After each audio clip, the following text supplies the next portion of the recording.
C'est Dieu qui dit dans sa parole, il y a un temps pour rire. C'est lui aussi qui dit qu'il y a un temps pour pleurer. Mais lorsque le temps de pleurer arrive, Dieu ne cesse pas d'être Dieu. Dieu continue à être Dieu. Mais la gestion de nos épreuves, que faisons-nous de nos épreuves? Comment nous gérons nos épreuves? La gestion de nos difficultés, comment nous le gérons? La louange, c'est vraiment un outil très efficace que Dieu met à notre disposition pour gérer nos épreuves. Lorsque nous louons Dieu, quand nous pleurons, certainement il y a des choses qui se passent terriblement. Et même le diable redoute notre nouvelle identité. Lorsqu'en tant qu'éprouvés, nous louons Dieu, nous devenons très efficaces et même très dangereux pour le diable. Parce que lui veut aussi, par moments, s'aimer aussi le désastre dans nos cœurs. Voyez-vous. Mais lorsqu'on minimise nos douleurs par rapport à la grandeur de Dieu, on élève Dieu sur nos douleurs. C'est comme quelqu'un qui vient planter l'étendard de la grandeur de Dieu sur la montagne de ses difficultés. C'est la victoire qui flotte. Et Dieu est glorifié. Nous voyons que Dieu utilise quelquefois des moyens qui sont peut-être pour nous, c'est très difficile à comprendre. Mais je peux donner un témoignage personnel. Nous avions, ma femme et moi, appris que pendant qu'elle était enceinte, moi j'étais AS. Pour les Africains qui savent, je portais le gène AS et ma femme aussi. Et pendant qu'elle était enceinte, nous avons beaucoup prié. Et le médecin nous avait dit qu'il y avait une possibilité qu'on puisse avoir un enfant qui allait naître avec l'anémie. Alors nous avons tellement prié. Et il se trouve que quand ma femme a eu cet enfant, 1 année et demie après, on apprend que l'enfant, effectivement, était anémique. Donc pour nous, c'était vraiment une douleur intense. Mais je pense que dans des moments difficiles comme ça, le médecin que nous avons rencontré à l'hôpital, c'est un Libanais qui n'était pas chrétien, c'est un musulman. Et nous avons posé tellement de questions. Il nous a dit, dans ces genres de circonstances, tout ce qu'il faut faire, c'est prier. Amen. Et pour nous, c'était une délivrance. C'était une délivrance, non seulement puisque l'enfant était toujours malade, mais nous savions que Dieu était là et sa main allait continuer à nous protéger. Amen. C'est pour dire que dans toutes circonstances de la vie, Dieu est toujours là et il va toujours nous secourir. Amen. Vraiment, c'est une grande joie de partager ce moment. Et vous avez dit dans la page 25, j'aimerais un peu lire pour ceux qui nous regardent. Vous avez dit, la louange dans les épreuves nous pose dans les bras rassurants de notre Seigneur et facilite la réalisation de son plan pour nous. La louange dans les épreuves dessert les taux de l'adversité et nous positionne dans la victoire. La louange dans les épreuves ouvre les cieux pour nous permettre de voir les choses d'en haut. Vraiment, c'est merveilleux. Donc, vous aurez le temps de lire, parce que nous ne pouvons pas lire jusqu'à la fin, mais c'est merveilleux que dans les épreuves, Dieu trouve le moyen de pouvoir nous approcher. Oui, là, nous disons que la louange dans les épreuves pose notre tête sur la poitrine du Maître et fait reposer nos cœurs dans l'éclat de sa gloire. Dieu aime ça. Dieu aime être Dieu dans toutes les circonstances. Et vous savez, dans beaucoup de circonstances douloureuses, beaucoup relâchent. Dans leur amour, ils faiblissent. L'éclat de leur amour faiblissent par rapport à Dieu. Et ils ne sont pas dignes devant le Seigneur parce qu'à un moment donné, ils ont regardé plus à leur douleur et ils ont pensé que Dieu était incapable de les sortir de là. Moi, je pense que la meilleure façon de minimiser nos douleurs, c'est de louer Dieu sur la grandeur de nos douleurs. Elles ne sont pas grandes. Elles ne sont pas si éprouvantes qu'on peut le croire. Dieu est grand au-dessus de tout. Dieu est au-dessus de toutes nos douleurs. Il est grand au-dessus de toutes nos imperfections. Lorsque nous lui exprimons notre reconnaissance dans sa grandeur, nos douleurs, c'est un chemin par lequel nous passons et nous passons bien et vite. Maintenant, nous passons à la formulation de la louange. C'est la page 30. Quelle est la bonne manière de formuler à Dieu notre louange? D'abord, il faut identifier les œuvres de Dieu. Savoir d'abord ce que Dieu a fait. Parce que vous ne pouvez pas louer Dieu comme ça dans le vide. Il faut savoir ce que Dieu... Par rapport à toute la révélation de sa grandeur que la Bible nous donne, au-delà de ce qui est écrit dans la Bible, chacun de nous a une page d'histoire qu'il écrit tous les jours avec Dieu. Moi, j'appelle ça la louange authentique, où nous entrons vraiment dans notre communion avec le Seigneur, dans notre contact régulier, journalier avec le Seigneur. Je crois que la première des choses que nous devons savoir faire, c'est inventorier. les œuvres de Dieu en notre faveur aussi longtemps que cela se pose. C'est-à-dire exercer notre œil à regarder les bienfaits que Dieu nous accorde chaque jour. Lorsque vous savez déjà identifier une œuvre que Dieu a faite en votre faveur, c'est déjà un départ. Ça, c'est une chose. De deux, bien contempler. C'est pourquoi la Bible parle de contempler. Les psalmistes invitent tout le monde à contempler les œuvres de Dieu. L'aspect contemplation nous fait entrer dans... Vous savez, regarder et contempler, c'est deux choses différentes. Quelqu'un qui regarde, c'est comme un regard passager. Et puis c'est fini. Il a regardé, il a vu, et puis c'est fini. Mais quelqu'un qui contemple, il va au-delà du simple fait de regarder, il va dans l'intimité et dans la profondeur. C'est pourquoi on voit toujours la main glorieuse de Dieu qui se lève devant une œuvre qu'il a faite. Et on sait commencer à proclamer sa grandeur. Parce que chaque circonstance accorde à Dieu le nom de sa grandeur qui est adapté à cette circonstance. Quand Dieu te délivre, il est le Dieu de ta délivrance. Quand Dieu te bénit, il est le Dieu de ta bénédiction. Ça, c'est absolument. Et chaque circonstance revêt un aspect particulier qui donne à Dieu un nom.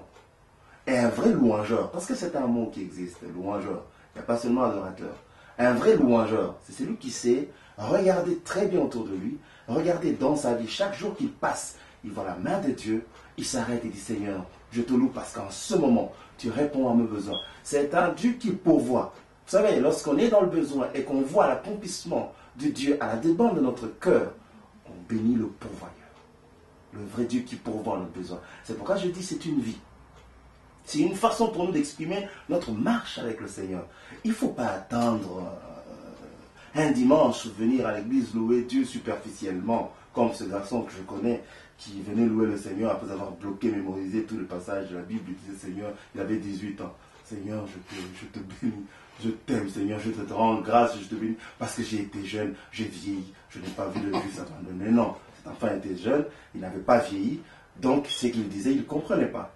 Mais lorsque nous rentrons dans notre vie de chaque jour, nous regardons bien, nous verrons la main de Dieu qui nous accompagne. Et les bons louangeurs, ce sont ceux qui savent bien contempler les œuvres de Dieu et en chaque circonstance relever le nom que Dieu revêt dans chaque circonstance et le louer. C'est comme ça que moi je pense qu'on peut commencer déjà à publier. Et la publication de la louange, en fait, c'est dire aux autres ce que vous croyez que Dieu a fait pour vous, ce que vous avez vu Dieu faire en votre faveur. La main de Dieu que vous avez vu agir avec puissance au milieu. Dieu aime ça. Le psalmiste a appelé les gens, il a appelé les rachetés, il a appelé les justes. Venez, je vais raconter ce que Dieu a fait pour vous. C'est pourquoi même, il y a un moment donné, il s'arrêtait, il s'adressait à son âme, il dit, mon âme, loue l'Éternel. Et n'oublie aucun de ses bienfaits. Ce sont des passages que nous lisons comme ça, en passant. Mais il dit, n'oublie aucun de ses bienfaits. Dieu est à l'œuvre, mon frère. Et j'aimerais vous dire que Dieu est à l'œuvre.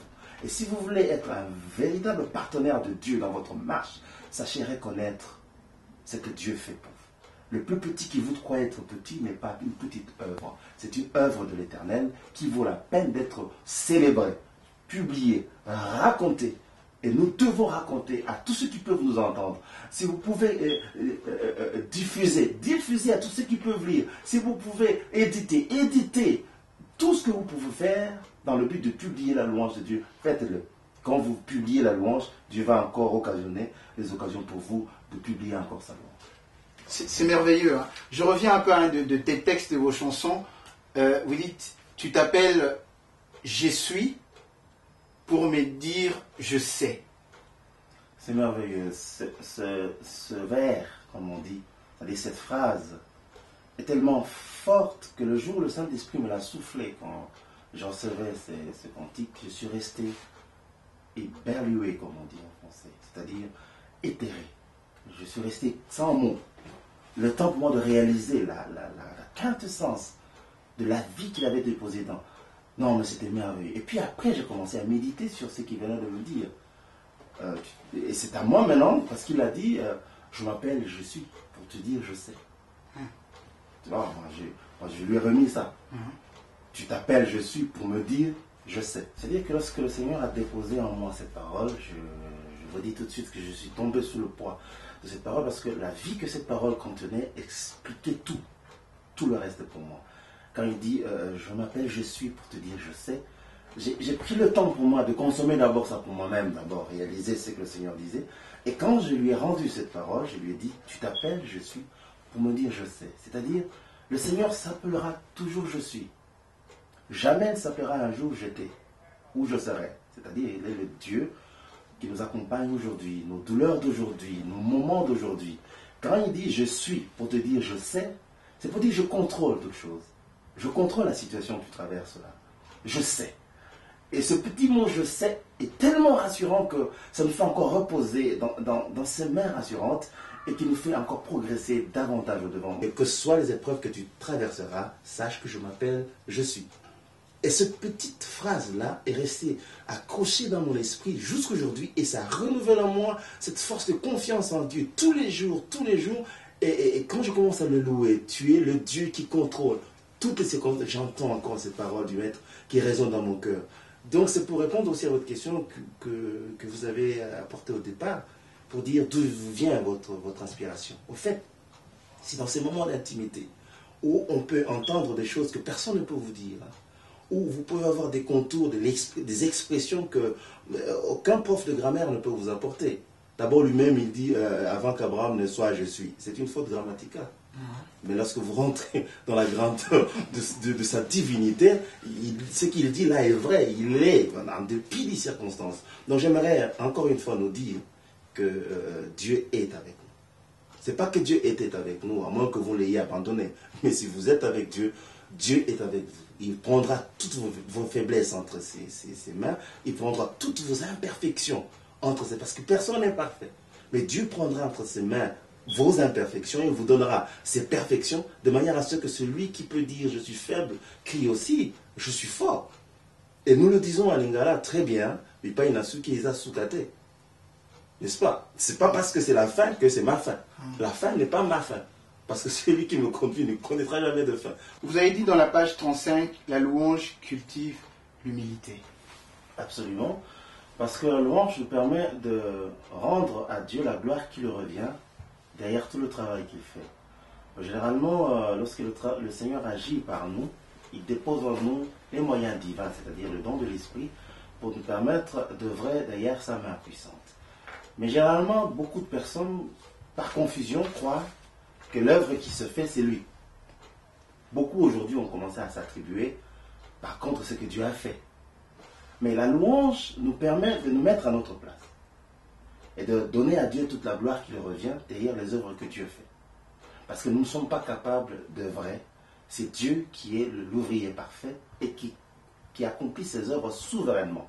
Mais je crois que c'est ce que nous pouvons faire. Quand je dis que la louange, c'est une marque d'humilité aussi, ça cultive en nous l'humilité, c'est pour démontrer à tous que ce n'est pas moi qui fais cette œuvre, c'est Dieu qui fait son œuvre. C'est pour amener tous les regards à se tourner vers le Seigneur et tous les regards à remercier le Seigneur. C'est ce qui s'est passé avec les apôtres lors de la première église. À un moment donné,